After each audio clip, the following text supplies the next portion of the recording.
Hello, ഇന്നിവിടെ അടുത്തൊരു അമ്പലത്തിൽ ഉത്സവമാണ്. അപ്പോൾ ഞങ്ങളെ ഏട്ടൻ്റെ ഒരു കൂടെ വർക്ക് ചെയ്യുന്ന ഒരു ചേട്ടനെ ഞങ്ങളെ വിളിച്ചിട്ടുണ്ട്. അപ്പോൾ ഞങ്ങൾ ഉത്സവം കൂടാൻ വേണ്ടിയിട്ട് ഇവിടെ വന്നിരിക്കുകയാണ്. അപ്പോൾ നമുക്കിവിടുത്തെ അടുക്കളയിലോട്ടൊന്ന് പോകാം. ഉച്ചയ്ക്കത്തെ ഫുഡിങ്ങൊക്കെ കഴിഞ്ഞു, പക്ഷേ ഞങ്ങൾ അതൊന്നും വീഡിയോ എടുക്കാൻ എനിക്ക് പറ്റിയില്ല. അപ്പോൾ ഇവിടെ ഘോഷയാത്രയ്ക്ക് വെള്ളം കൊടുക്കുന്ന അങ്ങനെ ചെറിയ ചടങ്ങൊക്കെ ഉണ്ട്. അപ്പോൾ നമുക്ക് ആ ഒരു വെള്ളം കലക്കൽ ചടങ്ങിലേക്ക് നമുക്കൊന്ന് പോകാം.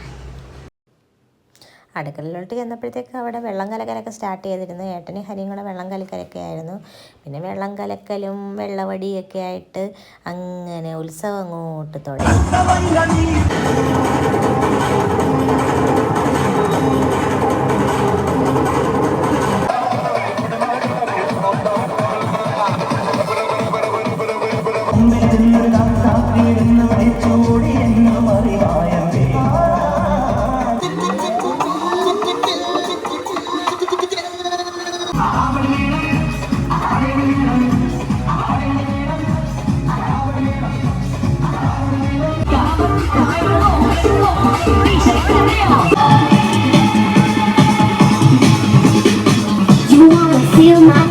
ഞങ്ങളങ്ങനെ ചെറുവള്ളി അമ്പലത്തിൽ ഉത്സവം നല്ല സൂപ്പറായിട്ട് ആഘോഷിച്ചു. മൈൻഡ് റിലാക്സ്ഡ് ആയിട്ട് കൂളായിട്ട് സന്തോഷത്തോടെ അടുത്ത് ആഘോഷിച്ചു. അപ്പോൾ പുതിയ വീഡിയോ ആയിട്ട് വീണ്ടും വരാം. Okay, bye bye.